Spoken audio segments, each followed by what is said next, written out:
نحمده ونصلي على رسوله الكريم أما بعد فأعوذ بالله من الشيطان الرجيم بسم الله الرحمن الرحيم ربي اشرح لي صدري ويسر لي أمري واحلل عقدة من لساني يفقهوا قولي ربي زدني علما ربي زدني علما ربي زدني علما اللهم إني أسألك علما نافعا ورزقا طيبا وعملا متقبلا اللهم إني أسألك إيمانا لا يرتد ونعيما لا ينفد ومرافقة محمد صلی اللہ علیہ وسلم فی اعلی جنت الخلد۔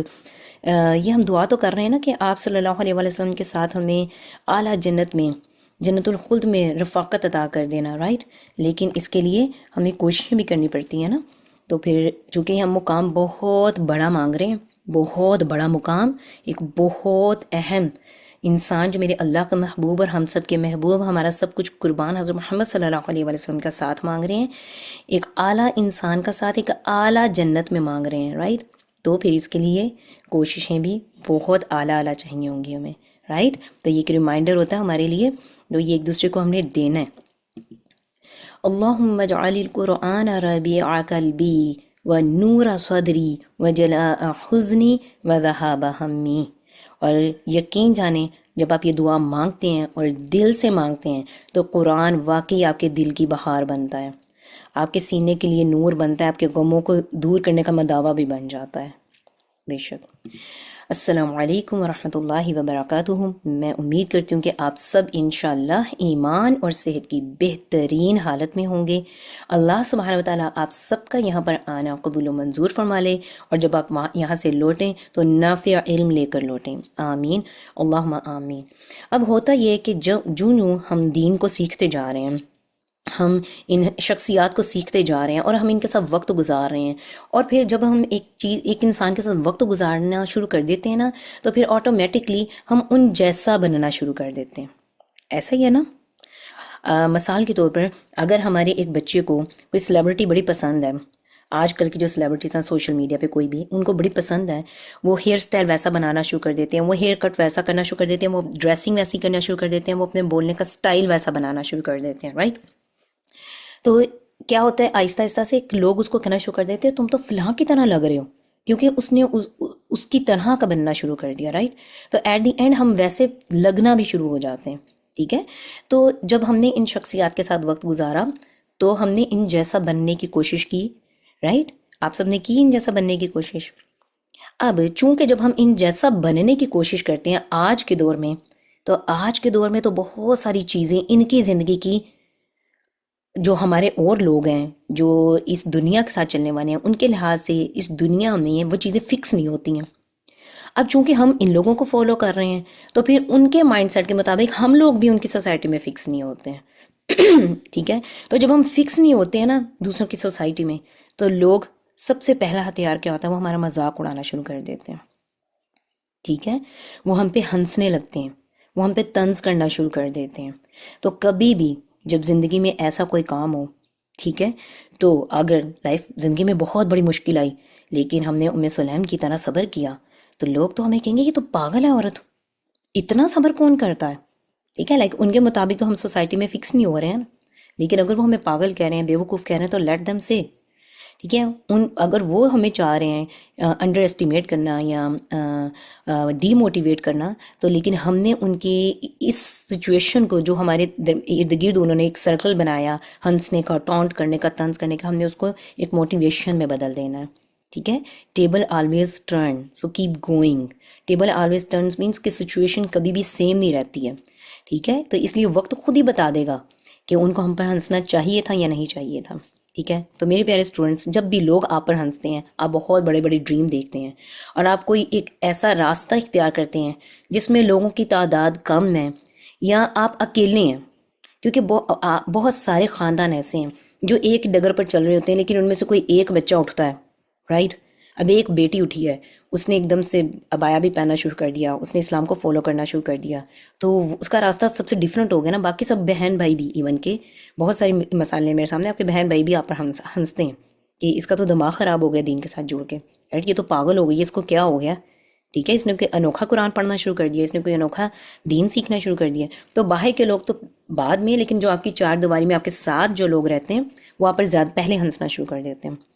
ٹھیک ہے، تو وہ آپ کی کوششوں پر ہنسیں گے. کیوں ہنسیں گے؟ کیونکہ وہ آپ کا وہ ویژن نہیں دیکھ رہے ہیں جس تک آپ کی نظر جا رہی ہے. ٹھیک ہے، تو ان کے اس ہنسنے کو، ان کے اس طرح سے ٹونٹ کرنے کو آپ نے اپنے آپ کو اس لحاظ سے ڈسکریج نہیں کرنا ہے.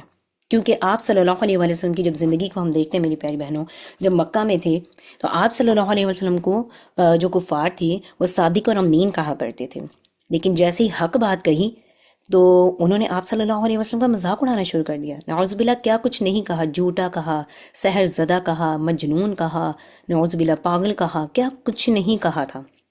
تو جب بھی حق کے راستے پر کوئی بھی نکلتا ہے نا تو اس کو یہ سب کچھ سہنا پڑتا ہے.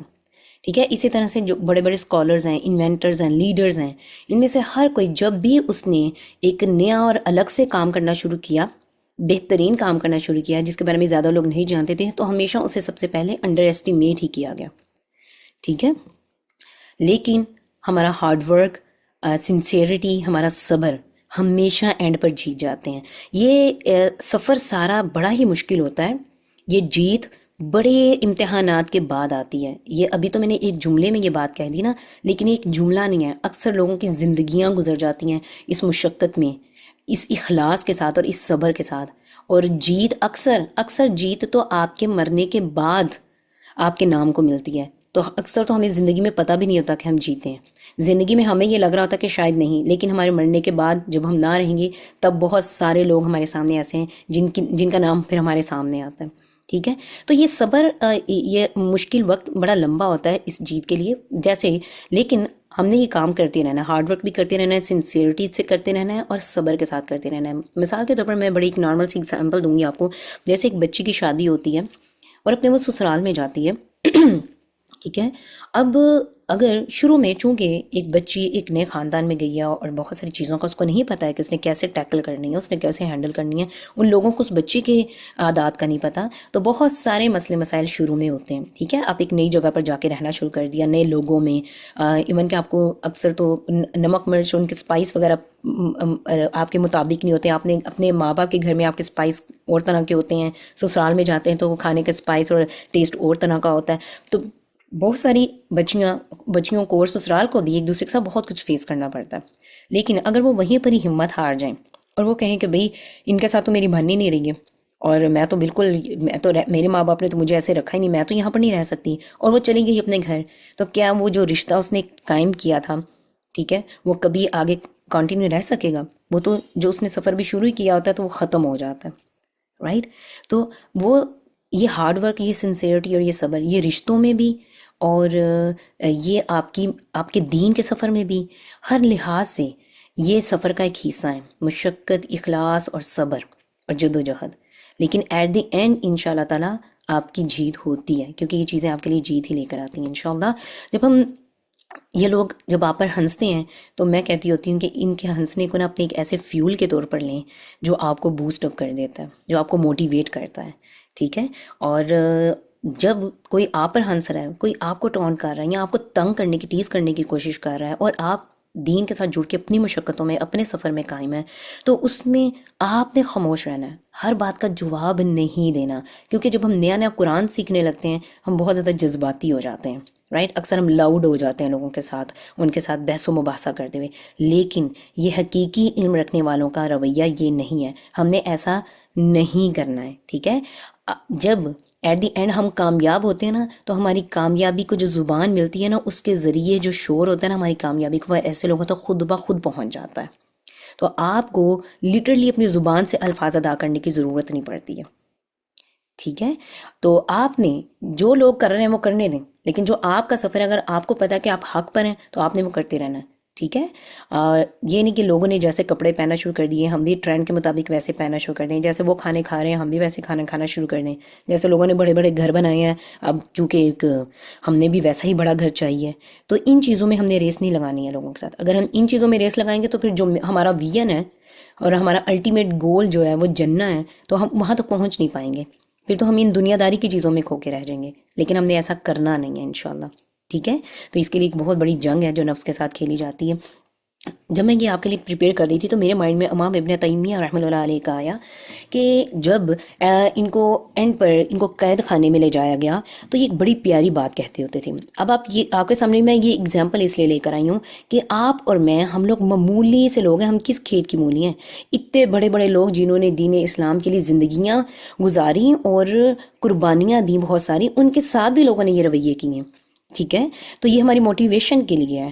تو یہ کہا کرتے تھے جب ان کو ایک دفعہ جیل خانے میں لے جایا جا رہا تھا تو یہ مسکرائے. تو ان کو پوچھنے پر بتایا، ان سے جب پوچھا گیا تو پھر انہوں نے بتایا کہ what can my enemies do to me, میرے دشمن میرے ساتھ کیا کر سکتے ہیں، میری جنت تو میرے دل میں ہے. رائٹ، میں جہاں کہیں بھی جاؤں گا میری جنت میرے ساتھ جائے گی.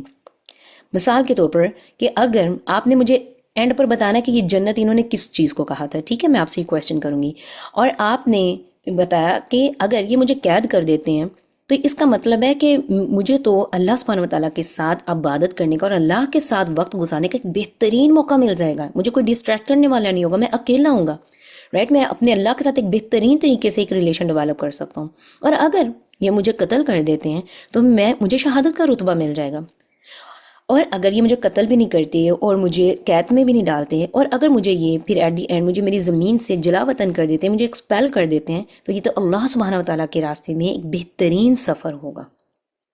اب مجھے آپ یہ بتائیے گا، یہ جو انہوں نے اپنے دل میں جنت کہا، یہ جنت کیا تھی؟ یہ اطمینان تھا دل کا کہ حالات جیسے بھی ہوں، لوگ میرے ساتھ جو کچھ بھی کر لیں، لیکن وہ ہر چیز میں پوزیٹیوٹی لا رہے ہیں اللہ کے ساتھ جڑنے کی. تو یہ دل کا اطمینان کب ملتا ہے؟ جب ہم نے لاسٹ ٹائم بھی بات کی تھی، جب آپ کے دل میں ایمان کے درخت نے اپنی جڑوں کو مضبوط گاڑ لیا ہوتا، تو پھر دلوں کا اطمینان آ جاتا ہے. پھر آپ کو کیسی بھی کوئی بھی تکلیف آتی ہے نا، تو آپ اس کو پازیٹیو لیتے ہیں. ٹھیک ہے، پھر آپ یہ نہیں کہتے میرے ساتھ ہی کیوں ہو رہا ہے، میں ہی کیوں ہوں، میں تو اللہ کی راہ میں اتنا کام کر رہا ہوں، مجھے لوگ قید میں ڈال رہے ہیں، اللہ میرے لیے کوئی مدد ہی نہیں اتار رہا. ٹھیک ہے. امام غزالی رحمۃ اللہ علیہ کہتے ہیں کہ do not allow your difficulties to break you. یہ بہت ہی پیاری بات مجھے ان کی لگی امام غزالی رحمۃ اللہ علیہ کی، کہ اپنی مشکلات کو اتنی اجازت نہ دو کہ وہ تمہیں توڑ ڈالیں. ٹھیک ہے، let them to be motivation that pushes you to strive harder for success. Right. ہم آگے دیکھتے ہیں کہ ابن القیم رحمۃ اللہ علیہ، ابن القیم الجوزی رحمۃ اللہ علیہ کہتے ہیں کہ اگر تم اپنی تلاش میں سچے ہو تو پھر دروازے تم تک کھل کے رہیں گے، چاہے لوگ ان کو بند کرنے کی کتنی بھی کوشش کریں. ٹھیک ہے، تو آپ لوگوں نے اپنی کوششوں کو جاری رکھنا ہے. حضرت علی رضی اللہ عنہ بڑی پیاری بات کہتے ہیں کہ اپنی آپ کو، یعنی کہ اپنی سوچوں کو اور اپنی ذات کو کسی کا غلام نہ بناؤ، جبکہ اللہ سبحانہ وتعالیٰ نے تو تمہیں آزاد پیدا کیا ہے. تو آج کل ہم نے اپنی سوچوں کو کس کا غلام بنایا ہوا ہے؟ کس کا غلام بنایا ہوا ہے آج کل ہم نے؟ اپنی ذات کو، اپنی سوچوں کو. ہم ہر وہ کام کرتے ہیں جو سوشل میڈیا پر چل رہا ہوتا ہے. سوشل میڈیا آج بہت بڑا فتنہ ہے ہمارے سامنے. ٹھیک ہے، اگر میں نے دیکھ لیا، میں کوئی ویلاگ دیکھ رہی ہوں، اس میں شوہر نے اپنی بیوی کو ڈائمنڈ کی رنگ دے دی، تو میں تو اپنے گھر میں سارا دن ڈسٹرب رہوں گی کیونکہ میرے شوہر نے مجھے ڈائمنڈ کی رنگ نہیں دی. تو ہم نے اپنی سوچوں کو، اپنے گھر کے ماحول کو، اپنی خوشیوں کو سوشل میڈیا کے تابع کر دیا ہوا. ہم اس کے غلام بنے ہوئے آج کل. تو اللہ سبحانہ وتعالیٰ ہمیں اس غلامی سے نجات دے دے. بھی یہ غلامی بہت بری ہے، کیونکہ جب بات ہو رہی ہے کہ اللہ کے احکامات کو ماننے کی، تو قرآن مجید میں اللہ سبحانہ وتعالیٰ ہمیں حکم دے رہا ہے سورہ نحل میں آیت نمبر 90 میں کہ ان اللہ یأمر بالعدل والاحسان وایتاء ذی القربى وینہی عن الفحشاء والمنکر والبغی یعظکم لعلکم تذکرون. بے شک اللہ تمہیں حکم دے رہا ہے کس کا؟ عدل کا، انصاف کا، اور احسان کا، اور رشتہ داروں کو دینے کا، اور رشتہ داروں کو دینے کا. اور وہ تمہیں روکتا ہے بے حیائی سے، منکر برائی سے، اور سرکشی سے. یعظکم، وہ تمہیں نصیحت کرتا ہے، لعلکم تذکرون، تاکہ تم نصیحت پکڑو. نصیحت اس لیے کی جاتی نا تاکہ لوگ نصیحت پکڑیں. اور آپ نصیحت انہی کو کرتے ہیں کہ آپ کو جن سے مان ہوتا ہے کہ وہ آپ کی نصیحت مان بھی لیں گے. ٹھیک ہے، تو یہ ایک آیت بڑی خوبصورت آیت ہے، بڑی جامع آیت ہے۔ اللہ سبحانہ وتعالیٰ فرمائے کہ بے شک اللہ حکم دیتا ہے عدل کا، احسان کا اور رشتہ داروں کو مال دینے کا، اور روکتا ہے بے حیائی سے، برے کاموں سے اور سرکشی سے۔ وہ تمہیں نصیحت کرتا ہے تاکہ تم نصیحت پکڑو۔ اللہ سبحانہ وتعالیٰ ہمیں 3 اہم احکام اس میں بتا رہے ہیں اس آیت میں، اور وہ کون سے ہیں؟ عدل، احسان اور ذی القربہ۔ ان کو ہم باری باری دیکھتے ہیں کہ عدل کیا ہے۔ لوگوں کے ساتھ عدل اور انصاف سے پیش آنا، چاہے وہ دوست ہو یا دشمن ہو۔ بڑا مشکل کام ہے نا، دوست ہو یا دشمن ہو، یعنی کہ اگر آپ کی بیٹی اور آپ کی بہو نے کچھ غلط کیا، تو اگر اس میں غلط آپ کی بیٹی ہے تو بیٹی کو غلط کہنا بڑا مشکل ہو جائے گا، اور بہو کی تعریف کرنا بڑا مشکل ہو جائے گا، کیونکہ وہ کسی کی بیٹی ہے، اور جو بیٹی میری بیٹی ہے وہ تو میری ہے، رائٹ؟ تو یہاں پر پھر آپ کے انصاف کا، آپ کے عدل کا ٹیسٹ ہوگا، ٹھیک ہے؟ اگر میری ماں نے ایک مجھے بات کہی اور میری ساس نے مجھے ایک بات کہی، میری ساس نے مجھے بات بہت اچھی کہی، میری ماں نے مجھے بات اچھی نہیں کہی، تو ماں کو غلط کہنا میرے لیے بڑا مشکل ہو جائے گا، کیونکہ وہ تو میری ماں ہے، اور ساس وہ تو میرے شوہر کی ماں ہے، وہ میری ماں تھوڑی ہے۔ تو ان چیزوں کو دیکھنا بڑا مشکل ہو جاتا ہے پھر۔ لیکن اللہ سبحانہ وتعالیٰ یہاں پر کیا کہہ رہے ہیں کہ اللہ نے تمہیں حکم دیا ہے، حکم دے رہا ہے اللہ تمہیں، یا امرو کا لفظ آیا، تو اللہ کا حکم اگر کوئی ہو اور ہم اس کو نہ مانیں، ایسا ہو سکتا ہے؟ لیکن میری پیاری بہنوں، ہم نہیں مانتے ان چیزوں کو۔ بات چیت، فیصلے، معاہدے اور یہاں تک کہ جذبات میں بھی انصاف رکھنا، یہ بڑی پیاری بات ہے، جذبات میں بھی انصاف رکھنا، رائٹ؟ نہ کسی کا حق مارنا، نہ اپنے غصے یا محبت سے میں حد سے بڑھ جانا، ٹھیک ہے؟ جذبات میں انصاف ہم کیسے رکھتے ہیں؟ یعنی کہ اگر مثال کے طور پر ایک فون میری بیٹی سے ٹوٹ گیا، میرا فون، اور وہی میری جو ہیلپر ہے گھر میں آتی ہے، اس سے فون ٹوٹ گیا، تو بیٹی نے اگر میری کسی چیز کا نقصان کر دیا تو اس پر تو میں جذبات میں قابو رکھ لوں گی، لیکن چونکہ دوسری میری ہیلپر تھی، اس سے میرے کچن کا گلاس بھی ٹوٹ جائے گا تو میں تو اس کو چین سے نہیں بیٹھنے دوں گی اب سارا دن۔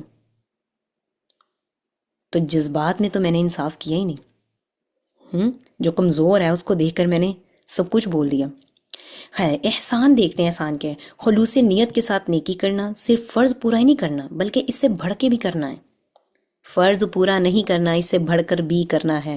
صرف زکوٰۃ نہیں دینی ہے، صدقات بھی دینے ہیں، ٹھیک ہے؟ صرف فرض نمازیں نہیں پڑھنی، نوافل بھی پڑھنے ہیں، ٹھیک ہے؟ ہر نماز کے بعد صرف سورہ یاسین نہیں پڑھنی، پورے قرآن کو سمجھنا ہے۔ دوسروں کے ساتھ نرمی، رحمت اور معافی والا برتاؤ کرنا ہے۔ اللہ کی عبادت میں احسان کیا ہوتا ہے؟ فرمایا گیا حدیث میں کہ اللہ کی عبادت تم ایسے کرو کہ تمہیں لگے کہ تم گویا اللہ کو دیکھ رہے ہو، اور اگر تمہیں ایسا محسوس نہ ہو تو کم از کم یہ محسوس کر لو کہ اللہ تمہیں دیکھ رہا ہے، تو یہ عبادت میں احسان کا درجہ ہے، ٹھیک ہے؟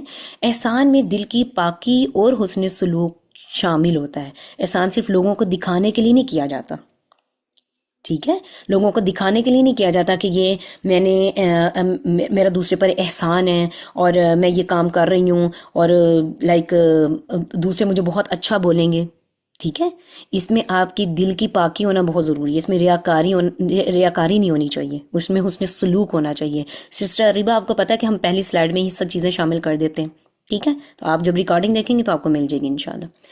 آگے ہم دیکھتے ہیں کہ اطاع ذی القربہ، رشتہ داروں کو دینے کی بات کی جا رہی ہے یہاں پر، ٹھیک ہے؟ رشتہ داروں کو دینا، رشتہ داروں کی مالی، اخلاقی اور جذباتی مدد کرنا، ٹھیک ہے؟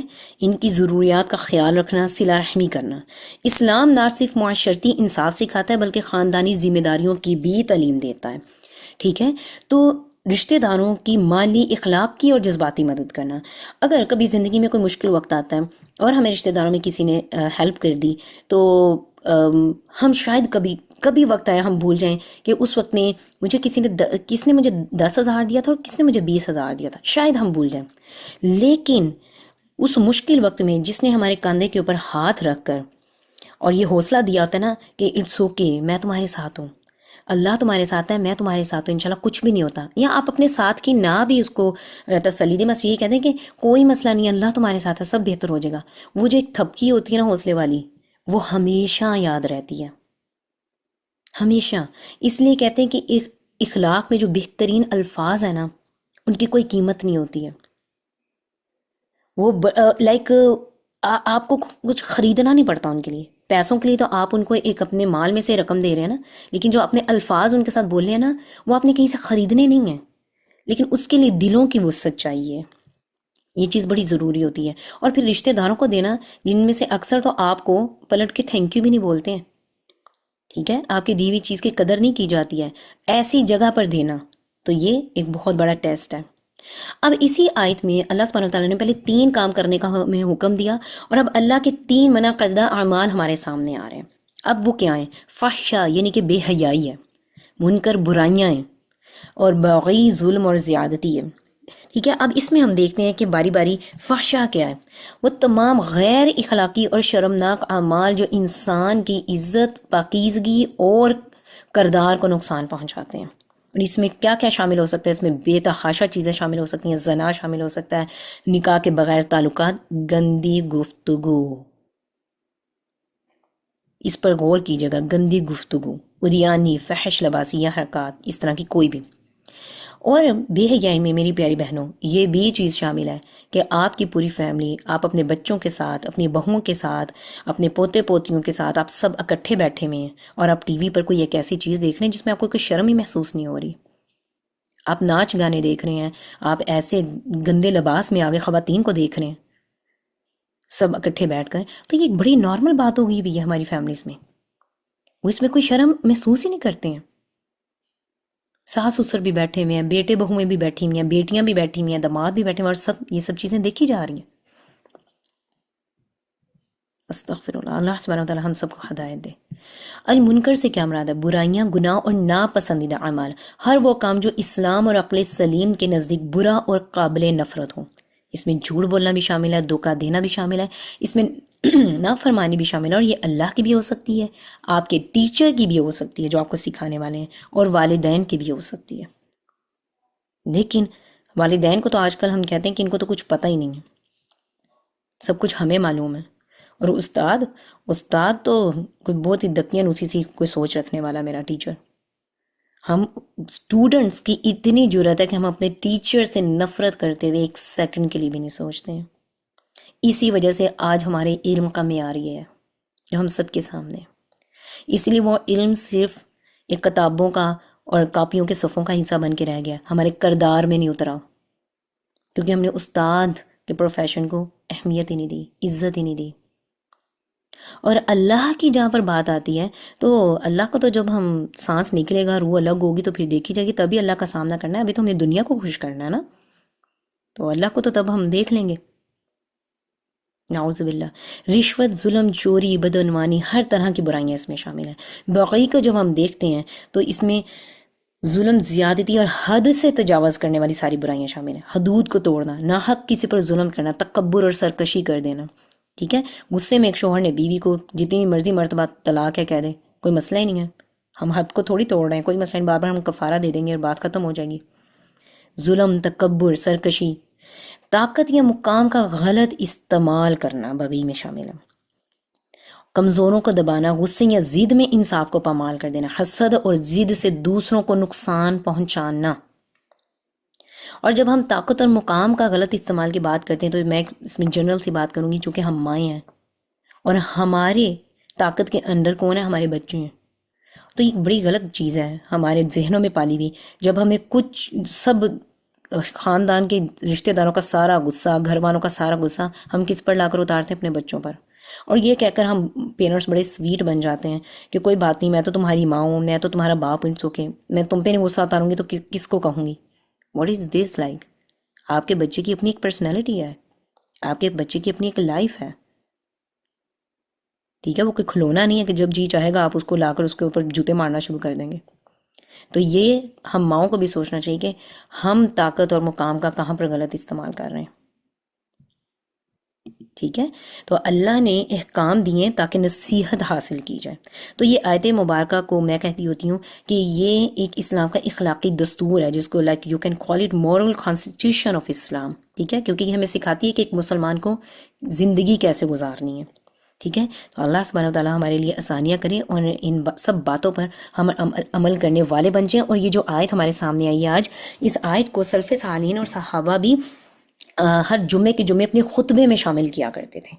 تاکہ ہر جمعے کے جمعے یہ مسلمانوں کو جو ہے نا وہ ایک ریمائنڈر ملتا رہے کہ کون سی 3 چیزیں ہیں جن کا کرنے کا اس میں حکم دیا جا رہا ہے اور کون سی 3 چیزیں ہیں جن سے منع کیا جا رہا ہے. تو یہ جب آج آپ قرآن جار میں ڈالیں گے انشاءاللہ، جب کبھی اس کو آپ نکالیں گے باہر، تو یہ آپ کے لیے بہت خوبصورت سبق لے کر آپ کے سامنے آئے گی، اور یہ بڑی موٹیویشن آپ کو دے گی. کیونکہ بہت ساری یہ نارمل ہے، ہم نے رشتہ داروں کے بارے میں برا سوچ لیا، ہم نے اپنے ٹیچرز کے بارے میں برا سوچ لیا، ہم نے اپنے ہمسائے کے بارے میں برا سوچ لیا، رشتہ دار کی بہو کے بارے میں برا سوچ لیا، اپنی بھابھی کے بارے میں برا سوچ لیا.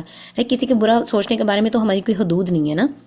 تو یہ آیت مجھے لگتا ہے کہ اگر ہم جب بھی نکال کے پڑھتے ہیں تو ہمارے اخلاق کو سنوارنے کا ایک بہترین ذریعہ ہے انشاءاللہ، اگر واقعی میں ہم اس آیت سے کچھ سیکھنا چاہتے ہیں. آج ہم ایک بڑی ہی پیاری ہستی کے بارے میں پڑھیں گے، عاتکہ بنت زید رضی اللہ عنہا. آپ میں سے کس کس نے ان کے بارے میں پڑھا ہوگا پہلے؟ حضرت عاتکہ بنت زید رضی اللہ عنہا کے بارے میں. یہ بڑی خوبصورت، بڑی پیاری، ڈیفینیٹلی دل کی بڑی خوبصورت خاتون اور بڑے پیارے گھرانے سے تعلق رکھنے والی تھیں. چلیں کوئی بات نہیں ہے، اگر کسی نے ان کے بارے میں نہیں پڑھا، نہیں سنا، انشاءاللہ تعالیٰ آج آپ ان کے بارے میں بہت کچھ سیکھ کر جائیں گے انشاءاللہ. اور اس کا مطلب ہے کہ آج آپ کو ایک پھر نئے انسان سے محبت ہونے والی ہے انشاءاللہ.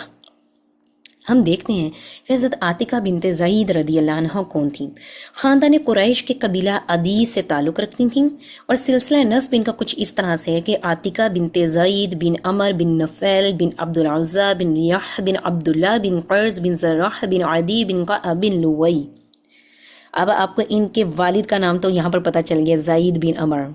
کچھ مائنڈ میں آیا کہ یہ کون ہے؟ کچھ ذہن میں آیا؟ چلیں ہم دیکھتے ہیں کہ یہ کون ہے، کوئی بات نہیں. عظیم صحابی رسول صلی اللہ علیہ وآلہ وسلم کے جو صحابی تھے حضرت سعید بن زید رضی اللہ عنہ، جو عشرہ مبشرہ میں سے ہیں، اور ان کو دنیا میں ہی جنت کی بشارت دے دی گئی. رائٹ، جنت کی ان کو بشارت دی گئی تھی. وہ ان کے حقیقی بھائی تھے حضرت سعید بن زید رضی اللہ عنہ، اور حضرت عمر رضی اللہ عنہ جو تھے وہ ان کے چچا کے بیٹے تھے، یعنی کہ چچا زاد بھائی تھے، کزن تھے. تو پھر اس طرح سے کیا ہوا کہ حضرت عمر رضی اللہ عنہ کی جو بہن مشہور صحابیاں ہیں حضرت فاطمہ بنت خطاب رضی اللہ عنہ، ان کی چچا کی بیٹی اور ان کی بھابھی ہوئی، کیونکہ وہ حضرت سعید بن زید رضی اللہ عنہ کی بیوی تھی حضرت فاطمہ بنت خطاب رضی اللہ عنہ. ٹھیک ہے، تو آپ کو اندازہ ہوا ہوگا کہ یہ بڑے پیارے خاندان سے تعلق رکھنے والی ہیں حضرت عاتکہ.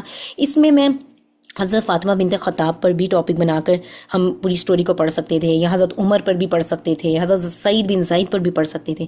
لیکن حضرت عاتکہ بنت زید کو مجھے سلیکٹ کرنے کا مقصد یہ تھا کہ جب ہم یہ سارے خاندان کو پڑھ رہے ہوتے ہیں تو حضرت عاتکہ بنت زید کے بارے میں میجورٹی نہیں جانتی ہے کہ ان کا ایک اسلام میں کیا کردار رہا ہے. تو بہت ضروری ہے ایسے ناموں کو سامنے لے کر آنا جن کو ہم بلا بیٹھے ہوئے ہیں.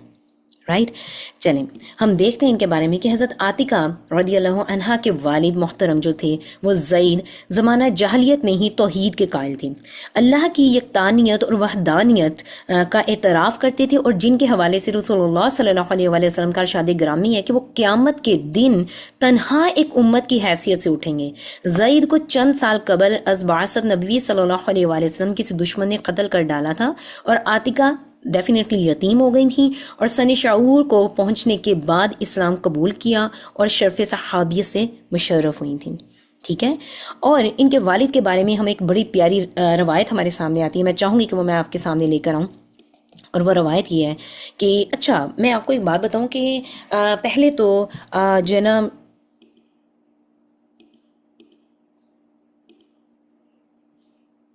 جی آپ لوگوں کو میری آواز آ رہی ہے ٹھیک سے؟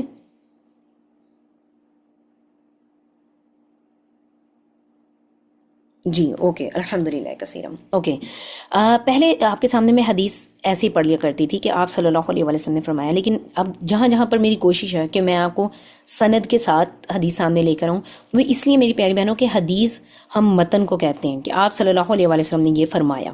ٹھیک ہے، لیکن وہ صرف ایک ٹیکسٹ ہوتا ہے، متن ایک ٹیکسٹ ہے. رائٹ، جو اس کی چین اور سند ہے نا، وہ مل کر سند اور متن مل کر حدیث بنتے ہیں. ٹھیک ہے، تو ضروری نہیں ہے، ڈیفینیٹلی یہ محدثین نے بہت ایفرٹ کر کے کتابوں میں یہ چیز لے آئے ہیں. میں حدیث ایسے بھی صرف اس حوالے کے ساتھ بھی آپ کے سامنے لا سکتی ہوں، لیکن چونکہ ہم صحابہ کے بارے میں پڑھ رہے ہیں، تابعین کے بارے میں پڑھ رہے ہیں، تو مجھے یہ ہے کہ کیوں نہ ایک نظر ان ناموں کے طرف سے بھی ہماری گزر جائے، ہمیں پتہ چل جائے کہ یہ حدیث ہم تک کن لوگوں نے پہنچائی تھی. رائٹ. حدثنا يحيى بن آدم حدثنا زهير حدثنا موسى بن عقبة أخبرني سالم بن عبد الله أنه سمع ابن عمر يحدث عن رسول الله صلى الله عليه وسلم أنه لقي زيد بن عمرو بن نفيل بأسفل بلدحة وذلك قبل أن ينزل على رسول الله صلى الله عليه وسلم الوحي فقدم إليه رسول الله صلى الله عليه وسلم سفرة فيها لحم فأبي أن يأكل منه وقال إني لا آكل مما تذبحون على أنصابكم ولا آكل مما لم يذكر اسم الله عليه. بڑی پیاری واقعہ ان کے بارے میں ہمارے سامنے آیا کہ حضرت ابن عمر رضی اللہ عنہ سے مروی ہے کہ ایک مرتبہ مکہ مکرمہ کے نشیبی علاقے میں نزول وحی کا زمانہ شروع ہونے سے قبل نبی کریم صلی اللہ علیہ وآلہ وسلم کی ملاقات زید بن عمر بن نفیل سے ہوئی تھی. زید بن عمر کون تھے؟ عاتقہ بنت زید کے والد تھے. ٹھیک ہے. نبی کریم صلی اللہ علیہ وآلہ وسلم نے ان کے سامنے دسترخوان بچھایا اور گوشت لا کر سامنے رکھا تو انہوں نے اسے کھانے سے انکار کر دیا اور کہنے لگے میں ان جانوروں کا گوشت نہیں کھاتا جنہیں تم لوگ اپنے بتوں کے نام پر قربان کرتے ہو، اور میں وہ چیزیں بھی نہیں کھاتا جن پر اللہ کا نام نہ لیا گیا ہو. میری پیاری بہنوں، غور فکر بات یہاں پر یہ ہے، کہیں اس کو غلط نہ سمجھ لیجیے گا کہ یہاں پر تم لوگ سے مراد ان کی قوم تھی. نبی کریم صلی اللہ علیہ وسلم کی ذات نعوذ باللہ بالکل بھی نہیں تھی، کیونکہ آپ صلی اللہ علیہ وسلم نے بھی ایسا کھانا کبھی نہیں کھایا تھا.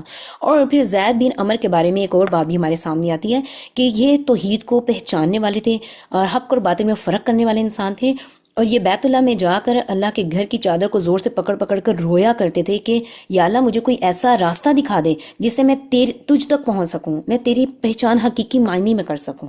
تو یعنی کہ یہ اس معاشرے کا حصہ تھے جہاں پر بت پرستی تھی.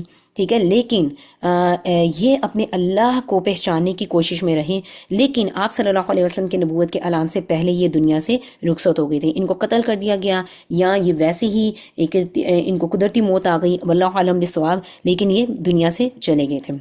حضرت عاتقہ رضی اللہ عنہ کے بارے میں ہم دیکھتے ہیں کہ یہ بڑی باوقار شاعرہ تھیں، نہایت فصیح، بلیغ اور باوقار شاعرہ تھیں.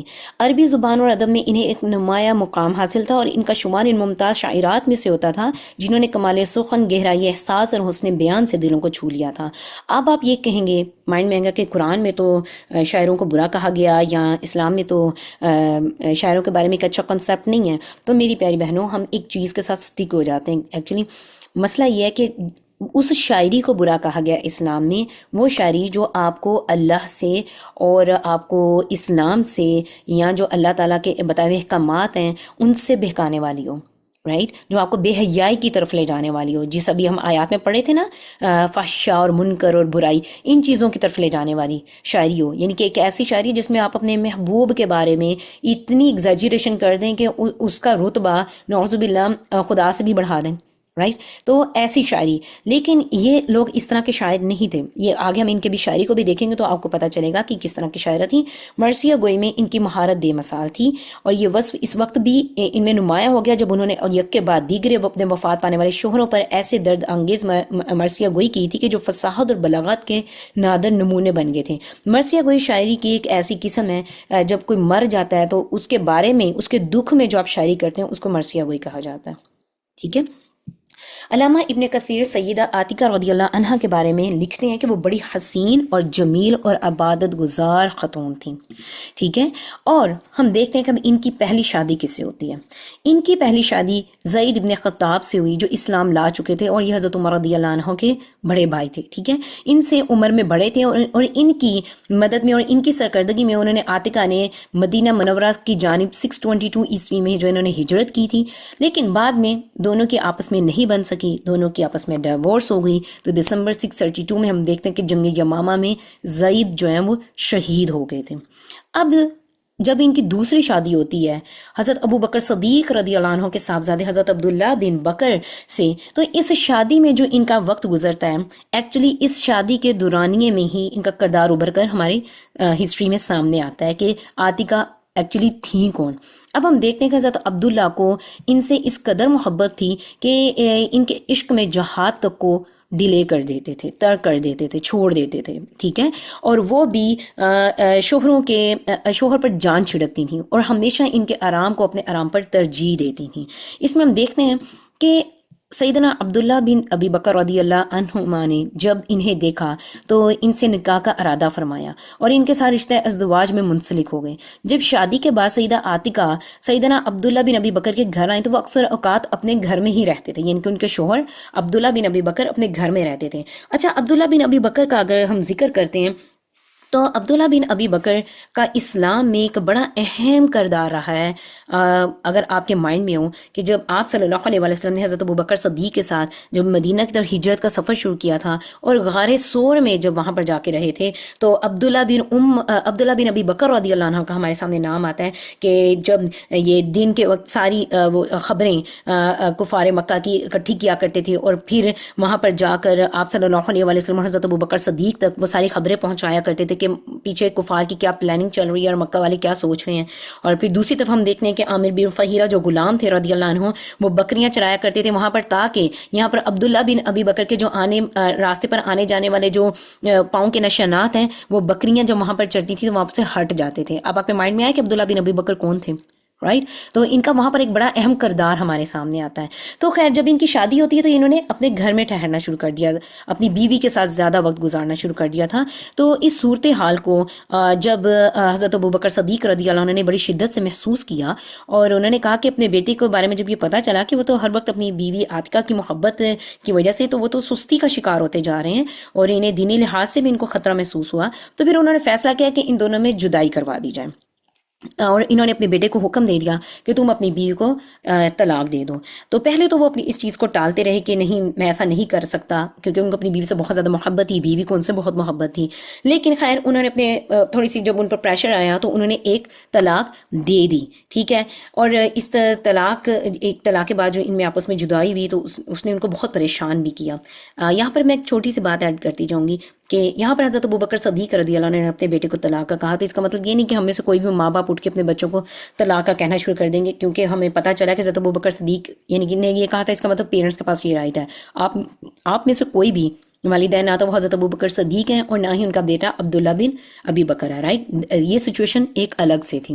خیر اور اس کے بعد اگر ان سے یہ کام ہوا تو انہوں نے اس چیز کو ایڈمٹ بھی کیا کہ ٹھیک ہے یہ نہیں ہونا چاہیے تھا، ٹھیک ہے۔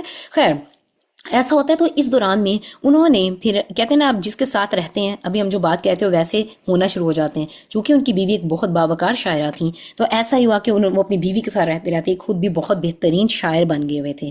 خیر جب ان سے علیحدگی ہوتی ہے تو وہ اپنی بیوی کے بارے میں بڑے پیارے اشعار کہتے ہیں، ٹھیک ہے۔ عاتق لا انساقی ما زر شارق وما نحا قمری الحمام المتوق عاتق قلبی کل یوم ولیلتی الیک بما تخفی النفوس معلق ولم ارى مثلی طلق اليوم مثلها ولا مثلها في غير جرم تطلق لها خلق جزل ورأي ومنصب وخلق سوي في الحياء ومصدق۔ بڑے پیارے شاعر کہیں کہ عاتقہ جب تک باد صبا چلتی رہے گی اور گلے میں پڑی گانے والی جو فاختہ ہے وہ نوحہ خوانی کرتی رہے گی، میں تجھے نہیں بھول سکتا۔ اے عاتقہ جب تک مسافروں کے قافلے کوچ کا ارادہ رکھتے ہوں گے اور آسمان پر ستارے روشن رہیں گے، میں تجھے نہیں بھول سکتا۔ اے عاتقہ میرا دل ہر دن ہر رات تیری طرف ہی معلق رہتا ہے۔ میں نے آج تک کوئی ایسا نہیں دیکھا جس نے کسی ایسی کو طلاق دی ہو، اور میں نے نہ اس جیسی دیکھی جسے بغیر جرم کے طلاق ملی ہو، اور اس کی اچھی عادات تھیں، وہ عمدہ رائے رکھنے والی تھی، وہ بڑے منصب والی تھی، وہ بڑی اچھی سیرت والی تھی، اور وہ مصدق وہ سچ کہنے والی تھی، سچ بولنے والی تھی۔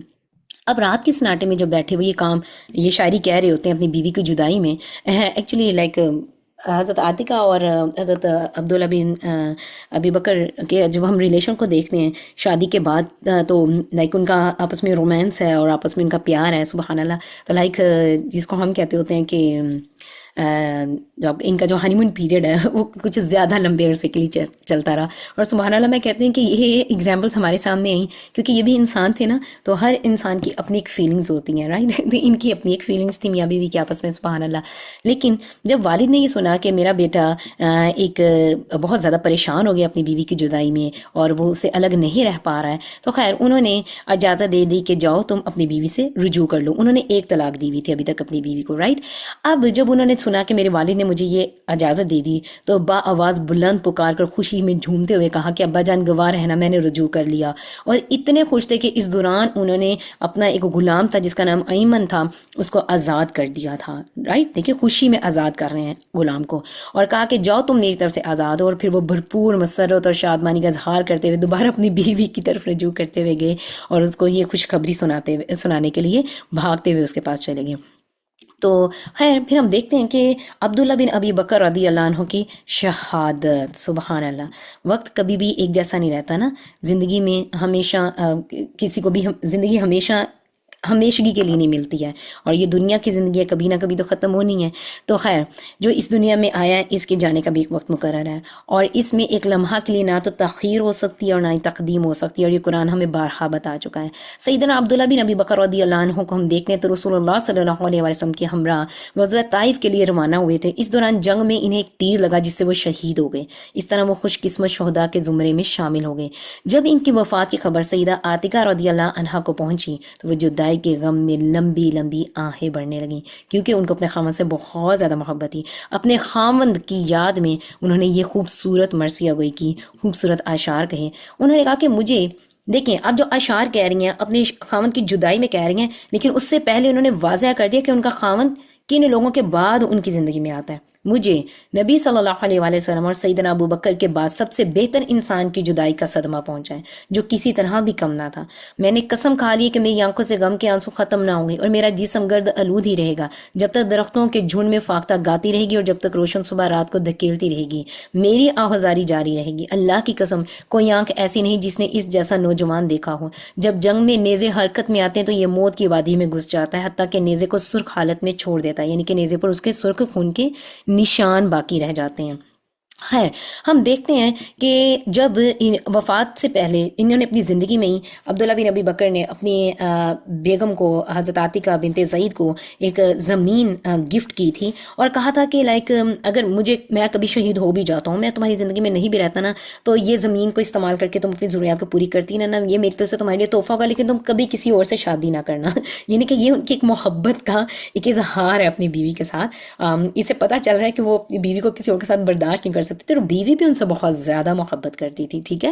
تو خیر اور انہوں نے اس چیز کا پرومس کیا ہوتا تھا اپنے شوہر کے ساتھ کہ میں اب کسی اور سے نکاح، اگر تمہیں کبھی کچھ ہو جاتا تو میں صرف تمہاری بن کے رہوں گی، میں کسی اور سے نکاح نہیں کروں گی۔ لیکن ہوتا کیا کہ حضرت عمر رضی اللہ عنہ کو اس بارے میں پتہ چلتا ہے، تو حضرت عمر رضی اللہ عنہ کو پیغام پہنچاتے ہیں جب وہ اپنی عدت پوری کر چکی ہیں، تو کہتے ہیں کہ دیکھو تم نے اپنے اوپر اس چیز کو حرام کر دیا جس کو اسلام نے حلال کیا، رائٹ، نکاح کو تم نے اپنے اوپر حرام کر لیا، لیکن اسلام نے ہمیں اس کی اجازت دی ہے۔ تو پھر اس ٹائم یہ جو ہے نا وہ حکم دیا گیا ان کو کہ عبداللہ کے اہل خانہ کو ان کا مال واپس کر دو، جو زمین تم نے ان سے لی تھی وہ اس وعدے کے بدلے میں وہ واپس کر دو۔ اور پھر حضرت عمر رضی اللہ عنہ نے ان کو اپنے نکاح کے لیے آفر کی، ٹھیک ہے، رائٹ۔ تو پھر حضرت عاتکہ رضی اللہ عنہ نے کن سے نکاح کیا؟ حضرت عمر رضی اللہ عنہ سے، یعنی کہ یہ تیسرا نکاح ہو رہا ہے ان کا۔ سب سے پہلے زید بن خطاب سے، پھر دوسرا عبداللہ بن ابی بکر سے، اور پھر تیسرا کن سے نکاح ہو رہا ہے؟ حضرت عمر رضی اللہ عنہ سے۔ پہلے دو جو ان کے شوہر تھے وہ بھی شہید ہو گئے۔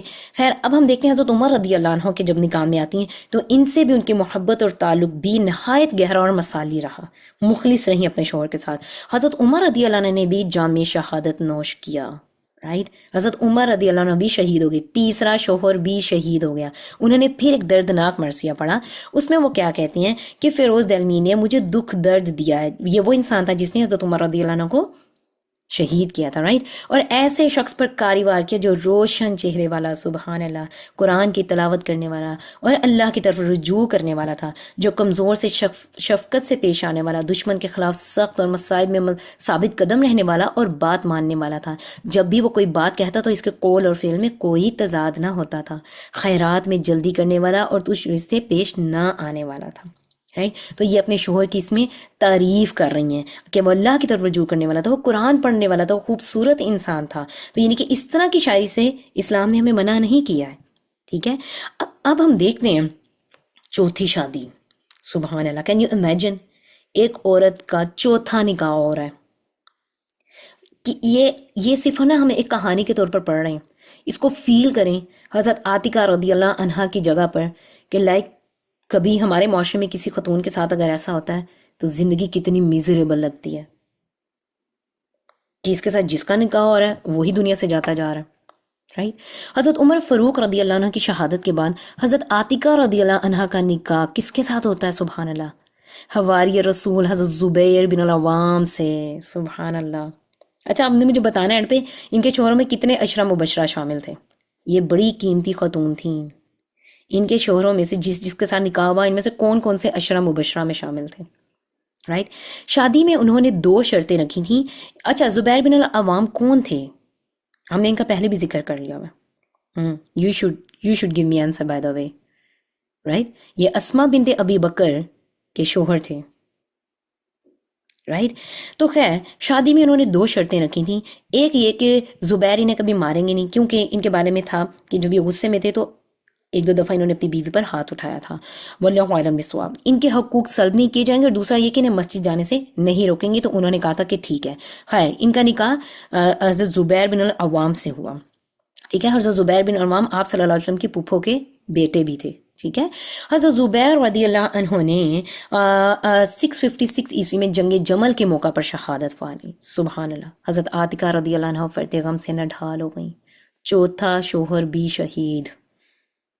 Can you imagine? 4تھا شوہر بھی شہید ہو گیا.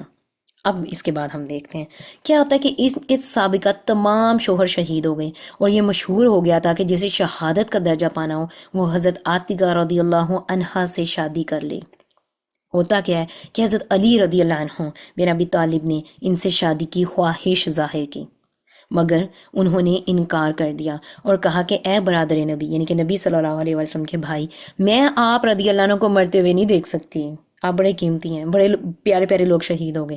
تو ان کے دل میں یہ آ گیا کہ اگر میں ان سے نکاح کر لوں گی تو کہیں یہ بھی شہید نہ ہو جائیں. تو انہوں نے ان سے نکاح سے انکار کر دیا. لیکن آگے میرے اللہ کو کچھ اور منظور تھا، رائٹ. 5ویں شادی ایک مسلم معاشرے میں ایک صحابیہ کی ہو رہی ہے. حضرت عاتقہ رضی اللہ عنہ نے حضرت علی رضی اللہ عنہ سے تو شادی نہیں کی، البتہ ہوتا کہ ان کے بیٹے حسین بن علی رضی اللہ عنہ سے شادی کر لی. یہاں پر عنہ آئے گا، رائٹ. حضرت حسین رضی اللہ عنہ ان سے تقریباً 25 برس چھوٹے تھے. اور اتفاق یہ کہ واقعہ کربلا میں اکتوبر 680 عیسوی میں انہیں بھی شہادت نصیب ہو گئی. لیکن حضرت عاتقہ رضی اللہ عنہ کا انتقال ان سے قبل ہو چکا تھا، لیکن 5واں شوہر بھی شہید. اللہ اکبر، انا للہ و انا الیہ راجعون. حضرت عاتقہ رضی اللہ عنہ کے بارے میں ہم دیکھتے ہیں کہ ان کا انتقال 672 عیسوی میں ہوا، جبکہ آخری شوہر کا انتقال 680 عیسوی میں ہوا، ٹھیک ہے. واللہ اعلم بالصواب. سیدہ عاتقہ رضی اللہ عنہ نے بظاہر کامیاب زندگی بسر کی، لیکن یک کے بعد دیگرے بڑے بڑے صدموں سے دوچار ہونا پڑا. انہیں اپنے باپ کی وفات، پھر یتیم ہوئی، اور پھر جس سے نکاح ہوا سارے خامدوں کی شہادت کے صدمات سہنے پڑے. شہادت ایک بہت بڑا رتبہ ہے، ہم بڑی آسانی سے مانگتے ہیں، لیکن جن پر یہ گزرتا ہے، آپ سوچیں ایک عورت کے لیے، اور پھر اس سچویشن میں جتنے شوہروں سے نکاح ہوا سارے شہید ہوئے، ایک معاشرے کو فیس کرنا کیسا ہوگا، رشتہ داروں کو فیس کرنا کیسا ہوگا، لوگوں کو فیس کرنا کیسا ہوگا. ہم یہ مان ہی نہیں سکتے ہیں. میں جب ان کے بارے میں پڑھ رہی تھی اور جب میں شروع سے یہ لیکچر پریپیئر کر رہی تھی، میں مان ہی نہیں سکتی اس ساری سچویشن میں. معاشرہ ٹھیک بہت پیارا، بہت اچھا اسلام والا تھا، لیکن چند لوگ نہ ہوں جو ان پر ہنسنے والے ہوں کہ تم کیسی خاتون ہو، جس سے نکاح کرتی ہو وہی شہید ہو جاتا ہے. خیر، تو میں سوچ رہی تھی پھر انہوں نے کیسے اس ساری سچویشنز کو ہینڈل کیا ہوگا. سبحان اللہ. لیکن یہ اللہ کی مشیت اور اس کا فیصلہ تھا جس کو کوئی ٹال نہیں سکتا. ہر کسی کو اللہ سبحانہ وتعالیٰ کی مشیت کو برعزا اور رغبت تسلیم کرنا پڑتا ہے. اللہ تعالیٰ کے فیصلے کو تسلیم کیے بغیر ہمارے پاس کوئی آپشن ہے بھی نہیں ہے. کائنات میں صرف اسی کا امر کار فرما ہے اور اسی کے حکم کو کوئی تبدیل نہیں کر سکتا.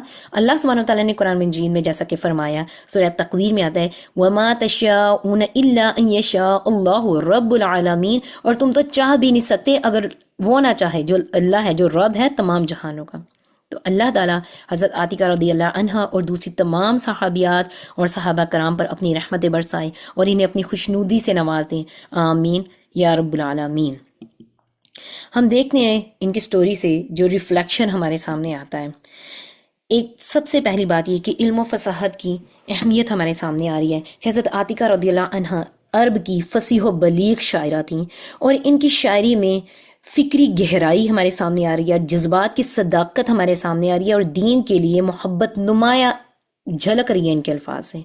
تو سبق ہمیں اس سے کیا ملتا ہے کہ عورت ہو یا مرد ہو، علم اور زبان پر عبور دین کی خدمت میں ایک اہم کردار ادا کرتا ہے۔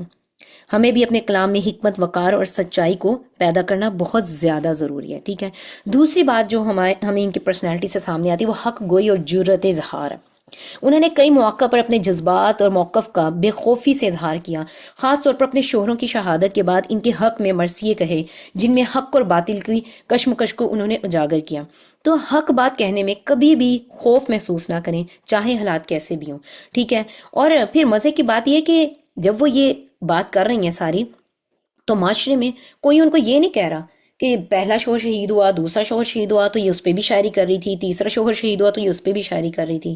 دیکھیں یہ ایک نکاح جو اللہ سبحانہ وتعالیٰ نے ہمارے درمیان ایک نکاح کا جو بندھن ہوتا ہے، یہ اس کا میجک ہوتا ہے کہ جب آپ کسی کے ساتھ نکاح میں آ جاتے ہیں نا، تو یہ حضرت عاتقہ کے کردار سے، ایک ان کی ذات سے ایک بڑی اہم بات ہم عورتوں کے لیے سامنے آ رہی ہے کہ آپ کا نکاح جس سے ہو رہا ہے آپ اس کے ساتھ مخلص ہو جائیں، ٹھیک ہے۔ اور کہیں بھی وہ پچھلے شوہر، اگر انہوں نے ایک ٹائم میں ایک شوہر کی شہادت پر مرثیہ گوئی کی، انہوں نے اس میں کسی دوسرے شوہر کو شامل نہیں کیا۔ یہ چیز کیا بات بتا رہی ہے؟ کیونکہ اس وقت صرف انہوں نے اس شوہر کے ساتھ مخلص تھیں اور صرف اس شوہر کی جدائی کو ہی محسوس کیا، ٹھیک ہے۔ تو ہمارا نکاح جس سے ہوتا ہے اس کے ساتھ ہمارا اخلاص بہت زیادہ ضروری ہے۔ تیسری بات جو ہمارے سامنے آ رہی ہے وہ یہ کہ حضرت عاتقہ رضی اللہ عنہا نے کئی شوہروں کی شہادت کا صدمہ برداشت کیا، جس میں ہم نے دیکھا کہ عبداللہ بن ابی بکر، زید بن خطاب، عمر بن خطاب اور حضرت زبیر بن عوام بھی شامل تھے، رائٹ۔ لیکن انہوں نے کبھی کوئی شکوہ نہیں کیا۔ تو زندگی میں صدمات آتے ہیں، پریشانیاں آتی ہیں، لیکن ایک سچی مومنہ صبر، توکل اور اللہ کی رضا پر ہی راضی رہتی ہے، ٹھیک ہے۔ یہ جملہ میری پیاری بہنوں میں نے آپ کے سامنے بول تو دیا ہے، لیکن کوشش کیجیے گا اپنی زندگیوں میں، اپنی پریکٹیکل لائف میں اس کو اپلائی بھی کرنا ہے ہم نے انشاءاللہ، ٹھیک ہے۔ نکاح کو وقار کے ساتھ اختیار کیا۔ ان کی شادی اسلامی معاشرے کے عظیم ترین افراد سے ہوئی، اور ہر رشتہ عزت، محبت اور دین پر مبنی تھا۔ تو نکاح کو دنیاوی مفاد کے بجائے دینی ہم آہنگی، کردار اور تقوی کی بنیاد پر کیا جائے گا، ٹھیک ہے۔ اور پھر ہم دیکھتے ہیں کہ حضرت عبداللہ بن ابی بکر رضی اللہ عنہ کا خوشی میں غلام آزاد کرنا، ٹھیک ہے۔ لاسٹ ٹائم ہم نے کیا دیکھا تھا، کس نے خوشی میں کتنا مال اپنا خوشی میں دے دیا تھا؟ لاسٹ ایپیسوڈ میں ہم نے کس کے بارے میں پڑھا تھا جنہوں نے خوشی میں صدقہ کر دیا تھا اپنا پورا قافلہ اونٹنیوں کا؟ کس نے کیا تھا؟ یس، عبد الرحمن بن عوف نے، قریبا سابقون الاولون میں سے سسٹر شائستہ، یس، ٹھیک ہے۔ تو ضروری نہیں کہ غم و پریشانی میں بھی صدقہ کیا جائے۔ تو یہ چیز آج سے آپ لوگوں نے سیکھ لی ان لوگوں سے کہ خوشی میں بھی تقسیم کیا جاتا ہے، خوشی میں بھی صدقہ کیا جاتا ہے، ٹھیک ہے، خوشی میں بھی لوگوں میں بانٹا جاتا ہے اللہ کی راہ میں۔ تو شوہروں کی شہادت پر معاشرے میں حضرت عاتقہ رضی اللہ عنہ کو ایک عزت کا مقام دیا جا رہا ہے، سبحان اللہ۔ یعنی کہ کہا جا رہا ہے کہ کوئی بھی اگر چاہتا ہے کہ جسے شہادت ملے وہ حضرت عاتقہ سے نکاح کر لے، اور حضرت علی رضی اللہ عنہ نے فوراً اپنے آپ کو آفر کر دیا ان کے لیے۔ ہمارے ہاں کیا ہوتا ہے، ہم تو ایسے انسان کو نحوست کی نشانی سمجھتے ہیں، اس کا جس شوہر سے نکاح ہوتا ہے مر جاتا ہے، اس کا جس شوہر سے نکاح ہوتا ہے مر جاتا ہے۔ ہم تو ایسی عورتوں کو مقام نہیں دیتے ہیں۔